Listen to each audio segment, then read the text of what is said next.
Welcome to another episode of My Weird Prompts, an AI-generated podcast featuring the random prompts of Daniel Rosehill as answered by a revolving cast of friendly AI characters.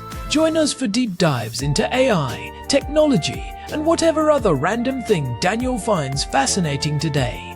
Subscribe on Spotify or your favorite podcatcher. Now, today's episode. This episode was generated using artificial intelligence.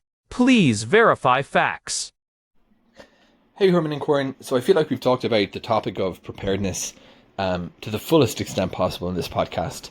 We've talked about digital preparedness. We've talked about, in recent episodes, earthquake-proofing buildings, ballistic missiles, TAMA-38, the whole shebang. And I would have actually said we pretty much called it a day, at least in terms of the types of preparedness that draw my interest. But last night I had a very vivid dream. I guess you could say it was a nightmare, although I don't know, I don't remember it being such a scary dream, but I do remember some vivid imagery in the dream of something like a tsunami. It was a really weird dream, actually, but I do recall trying to find higher ground and finding it, and then waking up. But sometimes dreams do inspire prompts here in this podcast, so I figured it would be a good chance to actually talk about this, because in Tel Aviv we have, in the last few years, tsunami planning has been a thing. You have these tsunami evacuation signs that are put up there. In Jerusalem, I always assumed we were fairly immune to the idea, given that we're at a bit of an elevation here above the sea level. But I'd love to delve into the topic a bit, because I guess maybe just based upon the recent tsunamis that were in the news, it's something that I always associate with happening in another part of the world. My question to you, Herman and Corn, is geographically, is anywhere that has a coast and proximate inhabited territory that isn't dramatically elevated at risk from tsunamis? And how often do they occur? Major ones? Are there minor tsunamis? Because the image, I guess, that I always had in my mind was of a really, really steep wave, like, big wave surfing, how they have these giant waves they surf on. I always pictured a tsunami being something like that. But needless to say, when a tsunami actually hits, the video footage is going to be pretty rare because people are running for their lives. But from some of the clips that I've seen from actual ones, it's more like a wall of water that isn't necessarily vertically so high, but just kind of moves in and then just wreaks absolute havoc. So my question when I'm talking about a minor tsunami, I'm not trying to be flippant or derisive. I'm just asking that if that wall can be, if there are lesser events than the ones that maybe are all over the news that just aren't quite as devastating. And in terms of their geographic, where they can happen, as I asked, is it pretty much anywhere? I think that's about it, Herman and Corn. Let's chat about tsunamis today in My Weird Prompts. Hey everyone, welcome back to My Weird Prompts. I am Corn, and I am joined as always by my brother, Herman Poppleberry, at your service. And man, Corn, do we have a heavy one today? Our housemate Daniel was telling us about this dream he had last night. Apparently, it was a pretty vivid nightmare about a tsunami hitting a coast, and he was scrambling for higher ground. Yeah, he mentioned that this morning while we were having coffee. It is funny how a dream can just stick with you and make you realize how little you actually know about a topic. Daniel was asking some really pointed questions about whether any coastal area is truly safe and what these things actually look like in real life versus the movies. It is a great prompt because tsunamis are one of those natural disasters that we think we understand because we have seen the Hollywood versions, but the actual physics of them is much weirder and, in some ways, much scarier than a big surfing wave. Exactly. I think most of us have that image of the massive curling wave from Deep Impact or something similar. But Daniel pointed out that the actual footage he has seen looks more like a wall of water or a rapidly rising tide that just does not stop. So, Herman, I want to dive into this. Is every coast at risk? And what are we actually looking at when a tsunami strikes? Well, to answer the first part of Daniel's question, geographically speaking, almost any coastal area can technically be at risk. But the level of risk varies wildly depending on where you are in relation to tectonic plate boundaries. About 80% of all tsunamis happen within the Pacific Ocean's Ring of Fire. That is where you have these massive subduction zones where one plate is sliding under another. When those plates slip, they displace a massive volume of water. Right, so the Pacific is the big one. But Daniel was mentioning that he has seen tsunami evacuation signs in Tel Aviv, which is on the Mediterranean. We live up here in Jerusalem, so we are at quite a high elevation, about 750 meters above sea level, but Tel Aviv is right there. Does the Mediterranean have a real risk? It absolutely does. In fact, historical records show that the Mediterranean has a long history of tsunamis. They are less frequent than in the Pacific, but they can be devastating because the basin is so small. If an earthquake happens off the coast of Greece or Crete, the tsunami could reach the Israeli coast in as little as 30 to 60 minutes. There is not a lot of time for warning. About 10% of all tsunamis globally actually occur in the Mediterranean. That is a much higher percentage than I would have guessed. You usually think of the Indian Ocean or Japan. But let us talk about what Daniel mentioned regarding the shape of the wave. He said he always pictured a steep wave, but the footage shows a wall of water. Why is that? What is the actual physical difference between a regular ocean wave and a tsunami? This is where the physics gets really fascinating. A regular wave, the kind you see surfers on, is caused by wind. Wind blows across the surface of the water and creates ripples that grow into waves. The energy of a wind wave is concentrated near the surface. The water moves in a circular motion, but the actual wave itself has a relatively short wavelength, maybe a few hundred feet at most. Okay, so it is a surface phenomenon. Exactly. But a tsunami is a whole different beast. It is not caused by wind. It is caused by the displacement of the entire water column from the seafloor to the surface. Imagine you are in a bathtub and you suddenly push your hand upward from the bottom. You are moving all that water at once. A tsunami can have a wavelength of over 100 miles. That means the distance from one crest to the next is 100 miles long. Wow.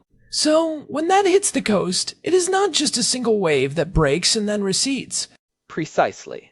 Because the wavelength is so long, a tsunami acts more like a fast-rising tide that just keeps coming and coming for 10, 15, or even 30 minutes. It is a massive volume of water. When it is out in the deep ocean, it might only be 1 or 2 feet high, and ships won't even notice it passing under them. But it is traveling at the speed of a jet plane, maybe 500 miles per hour. 500 miles per hour? That is incredible. So, as it gets closer to the shore and the water gets shallower, all that energy has to go somewhere, right? You nailed it. It is a process called shoaling.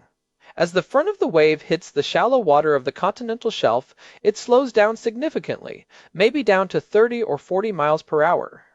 But the back of the wave, which is still 50 miles out at sea, is still moving at hundreds of miles per hour. The water starts to pile up. The wavelength shrinks and the height increases dramatically. And that is why it looks like a wall of water. It is not a breaking wave. It is a massive surge. Right. It is often described as a bore. It looks like the ocean has simply decided to move inland, and because there is so much mass behind it, it does not just hit the beach and stop. It carries everything with it, cars, trees, houses, and that debris then turns into a grinding slurry that destroys everything in its path. That is a terrifying image. Daniel also asked about minor tsunamis. Do we have small ones that happen frequently but just don't make the news? Oh, all the time. There are minor tsunamis happening constantly that are only detectable by sensitive pressure sensors on the ocean floor. An earthquake of magnitude 6.5 might trigger a tsunami that only results in a 6-inch rise in sea level. If you were standing on the beach, you might just think it was a slightly weird tide. But those are still technically tsunamis. So, it is a spectrum. It is not just the massive disasters like the one in 2004 in the Indian Ocean or the 2011 one in Japan. Exactly. And there are also things called medial tsunamis. These aren't caused by earthquakes at all, but by rapid changes in atmospheric pressure, often during fast-moving storms. They can cause a sudden surge of water that looks and acts just like a small tsunami. They happen in the Great Lakes in the United States, in the Mediterranean, and all over the place. Most people just call them rogue waves or freak tides, but the mechanism is very similar to a tsunami. I remember reading about those. They can be quite dangerous for people on piers or small boats because they come out of nowhere without an earthquake warning. But going back to Daniel's question about geography, he asked if any coastal area that isn't dramatically elevated is at risk. Are there places that are naturally shielded? Some places are more protected than others. For example, if you are deep inside a very narrow, winding fjord with a shallow entrance, the energy of a tsunami might dissipate before it reaches you. However, the opposite can also happen. Some bays are shaped like funnels, and they actually concentrate the energy of the tsunami, making it much higher and more destructive when it reaches the end of the bay. This is what happened in Hilo, Hawaii, several times in the 20th century. That makes sense. The geometry of the coastline matters as much as the distance from the earthquake. Now, Herman, you mentioned that 80% happened in the Pacific. What about the Atlantic? People often think the Atlantic is safe, but there was that famous earthquake in Lisbon back in the 1700s. You are right to bring that up. 1755, the Great Lisbon Earthquake. It triggered a massive tsunami that devastated the coast of Portugal and even reached across the ocean to the Caribbean. While the Atlantic doesn't have as many subduction zones as the Pacific, it does have some, like the South Sandwich Trench and the Puerto Rico Trench. Also, you can have tsunamis caused by underwater landslides or volcanic collapses. Wait, volcanic collapses? Like a whole side of a mountain falling into the sea? Exactly. There has been a lot of talk over the years about the Cumbre Vieja volcano on the island of La Palma in the Canary Islands. There is a theory that if a massive chunk of that island were to slide into the ocean during an eruption, it could create a mega tsunami that would travel across the Atlantic and hit the east coast of the United States. I have heard of that. Is that a realistic threat, or is it more of a doomsday movie scenario? It is a subject of a lot of debate among geologists. Most current research suggests that a total collapse is unlikely to happen all at once. It would probably happen in smaller stages, which would still create tsunamis, but not the 1,000-foot-high waves that some of the earlier models predicted. Still, the point is that you don't always need an earthquake to have a tsunami. Landslides are a major cause. That leads me to another thought. Daniel was worried about being near the coast. If you are in a place like Tel Aviv, what is the actual protocol? You see those signs with a person running up a hill. How high do you actually need to get? That is a great question. Generally, the rule of thumb is to get at least 30 meters, or about 100 feet, above sea level, or go at least 2 miles inland. In a place like Tel Aviv, which is relatively flat, your best bet is often vertical evacuation. That means getting to the 3rd or 4th floor of a reinforced concrete building. Vertical evacuation. That seems more practical in a city than trying to drive out of town, especially since everyone else would be doing the same thing. Exactly. Traffic jams are a huge danger during tsunami evacuations. If you look at the footage from Japan in 2011, you see lines of cars stuck on the roads as the water approaches.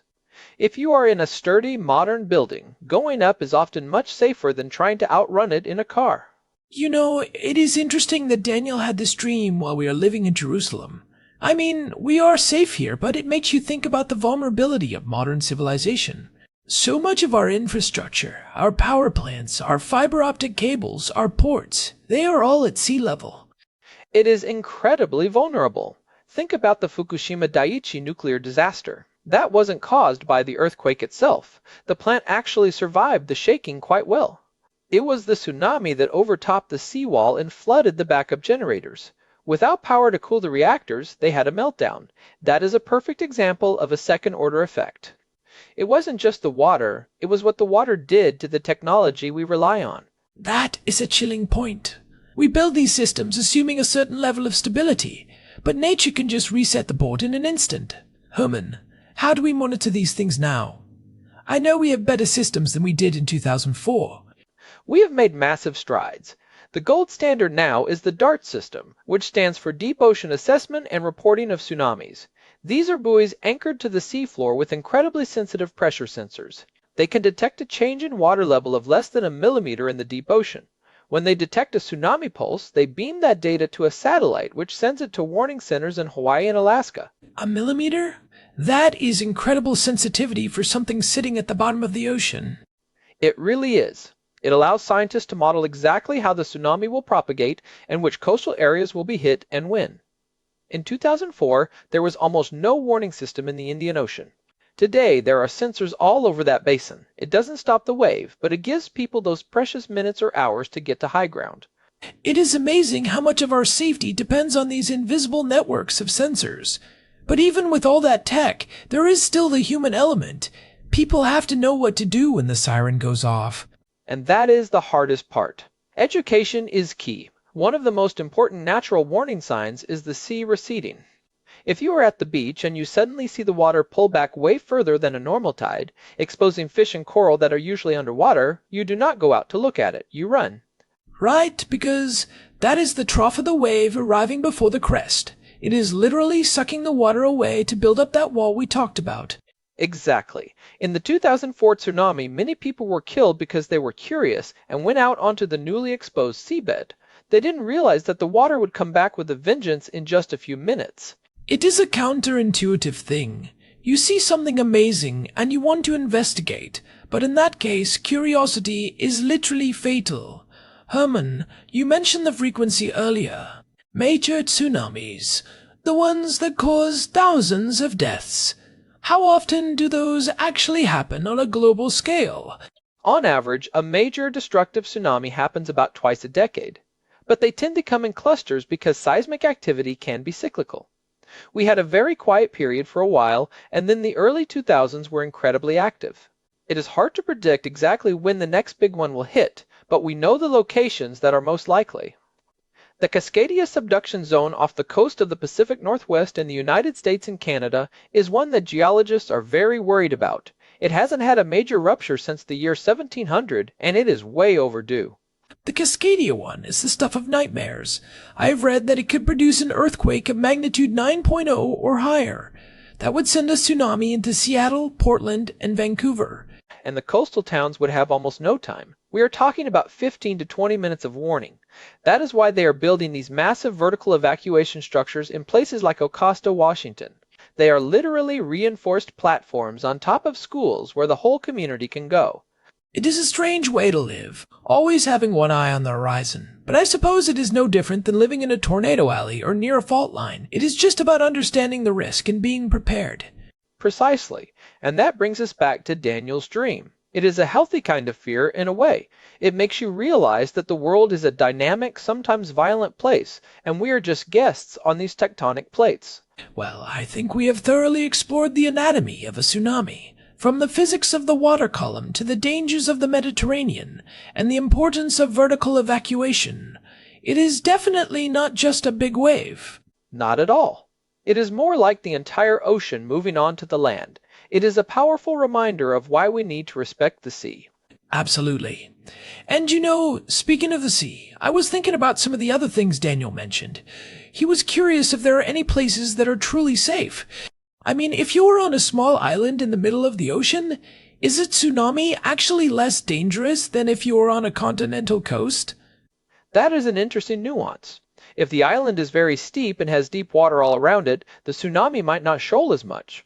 The water might just rise and fall relatively quickly without that massive wall effect. But if the island has a large coral reef or a shallow lagoon, the water will pile up just like it does at the coast. So, being on an island isn't necessarily a guarantee of safety. It all comes back to that underwater topography. It really is a complex interaction of energy and geography. Herman, I have to ask, because you love the weird details, what is the largest tsunami ever recorded? I don't mean the most deadly, but the one with the highest actual wave. Oh, that is a great one. It happened in 1958 in Lituya Bay, Alaska. It wasn't caused by an earthquake directly, but by a massive landslide triggered by an earthquake. An entire mountainside fell into the narrow bay. It created a splash wave that reached an incredible height of 1,720 feet. 1,720 feet? That is higher than the Empire State Building. It is hard to even wrap your head around. It stripped the trees and soil off the side of the mountains at that height. Now, that was a very localized event because it was in a narrow bay, but it shows just how much energy can be displaced by a single event. That is absolutely mind-blowing. It really puts things into perspective. We think we have a handle on nature, and then you hear about a 1,700-foot wave. Exactly. And that is why we study these things. Not to be terrified all the time, but to build better, prepare better, and understand the limits of our control. Well said. I think we have covered a lot of ground today. We have moved from Daniel's nightmare to the physics of subduction zones and the reality of living on the Mediterranean coast. It is a lot to process, but it is fascinating stuff. It really is. I hope this helps Daniel feel a bit more informed, even if it doesn't necessarily make his dreams any less intense. Knowledge is the best antidote to fear, right? Usually, yes. Although in this case, the knowledge is pretty intense too. But it is better to know what you are looking at. So, to wrap this up, what would you say are the 3 main things people should take away from this? First, understand that a tsunami is not a surfing wave. It is a massive surge of water that lasts for a long time. Second, if you are at the coast and you feel a strong earthquake or see the water recede, do not wait for a siren, get to high ground, or go up at least 3 floors in a sturdy building. And third, know your local geography. Check the tsunami evacuation maps for wherever you live or travel. Most coastal cities have them available online. Great advice. And I will add one more. If you see those signs in Tel Aviv or anywhere else, take a moment to actually look at where the arrows are pointing. It might save your life one day. Absolutely. It is all about being aware of your surroundings. Well, this has been an incredible deep dive. Herman, thanks for all the technical insights. You really have a way of making the physics of disaster sound, well, fascinating. My pleasure, Corn. I could talk about fluid dynamics and tectonic plates all day, as you well know. I do know. Believe me, I do. And to our listeners, if you have been enjoying my weird prompts and our deep dives into the topics Daniel sends our way, we would really appreciate it if you could leave us a review on your favorite podcast app or on Spotify. It genuinely helps other people find the show and keeps us going.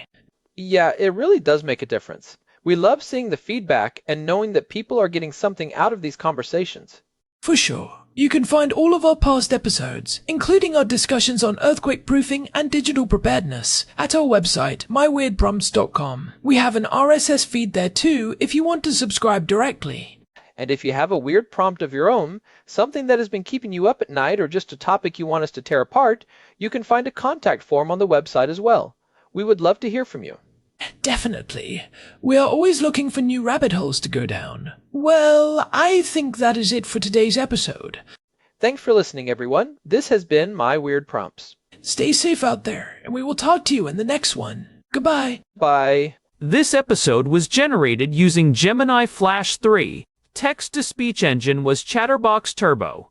Thanks for listening to another episode of My Weird Prompts, an AI-generated podcast featuring Daniel Rosehill's AI prompts, as answered by a revolving cast of friendly AI characters including me, Cornelius the Sloth. Subscribe on Spotify or visit myweirdprompts.com.